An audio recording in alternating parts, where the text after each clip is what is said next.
Хаврын үйлрэлд мал амьтны халдвар төвчөнд дэгдэх эрсдэл өндөр байдаг байна. Үүнтэй холбоотойгоор Орхон аймгийн задаргын захирамжаар аймгийн мал амьтны газраас мал бүхий аймгийн хашаас сарвч болон малын түүхийд хүнээ авч боловсруулах цэгүүдэд ариутгал халдвар гүйтгэлийн нэгдсэн арга хэмжээг өнөөдрөөс эхлэн явуулж байна.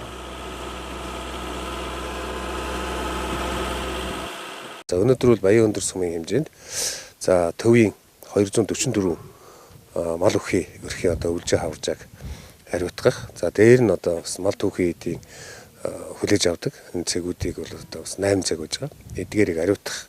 За мөн одоо томоохон аж ахуй нэгж одоо мал аж ахуйн гаралтай бүтээгдэхүүнээр үйлдвэрлэл үйлчлэгээ эрхэлдэг аж ахуй нэгжүүдэд бас ариутгал халдвар үзүүлэлтийг хийнэ гэсэн. Энэ ажил манад одоо өнөөдөр эхлээд явж байна. За энэ ажлыг бол одоо үндсэндээ 7 хоногийн хугацаанд бол хийж гүйцэтгэж дуусгах ёстой. За Жаргалан сумын бас засаг даргын захирамж гарчихсан байж байгаа.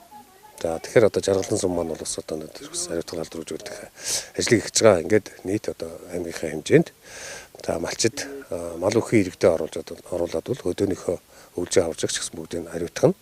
За мөн одоо өвлжээ хаваржаа за халдвар төвчний голомтын цэгүүдийг бас ариутгах нь гэсэн ийм одоо зорилттой байж байгаа. Ингээд тооцоолоод үзэх юм бол үнэндээ 600 700 гаруй одоо бас малчдын өвлжээ хаваржааг ариутгах нь. За дээр нь одоо урд өмнө гарч ирсэн халдвар төвчний голомтын цэгүүдийг бол ариутгана. За үйлдвэр хүнсөд аж ахуй энэ яамны хөнгөлдвөр яамны сайдын одоо бас чиглэл өгсөн байж байгаа. Одоо эрх зам бол одоо малаа бол одоо 2 удаа угаах энэ нөхцөл бололцоог бол бас бүх сумдуудад одоо угаалгын байрнуудыг тараасан. За одоо Монгол улсын ерөнхий малын эмч буюу одоо мал эмнэлгийн ерөнхий газрын даргын өгсөн 0.1 тот бас адман даалгавар байгаа.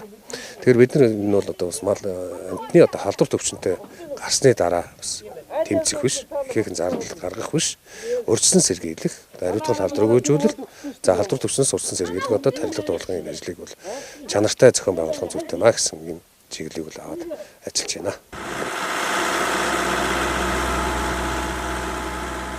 Энэхүү ажлын хүрээнд урд өмнө гарч байсан малын халдвар төвчний голомтуудыг ахин ариутгаж халдвар гүйтгэх ба дээрх халдвар гүйтгэл хийгдэх газруудын 0 болон бохир агуулгах эсгүүдэд давхар ариутлах гэх юм а. Дээрх ажлыг зохион байгуулснаар мал бүхий иргэдийн өвлжөө бууз түүний ойр орчмын сэг зэмэг устгаж малын гаралтай түүхэд боловсруулах цэгүүдийн орчны эрүүл ахуйг сайжруулах зорилготой юм а. Мөн Баян өндөр сумаас баримтчгүй бодлогын хүрээнд мал бүхий иргэдийг Жаргалан сумд шилжүүлэхээр газар олгосны дагуу нүүлгэн шилжих мэдээллийг давхар зургуулan ажиллаж байна.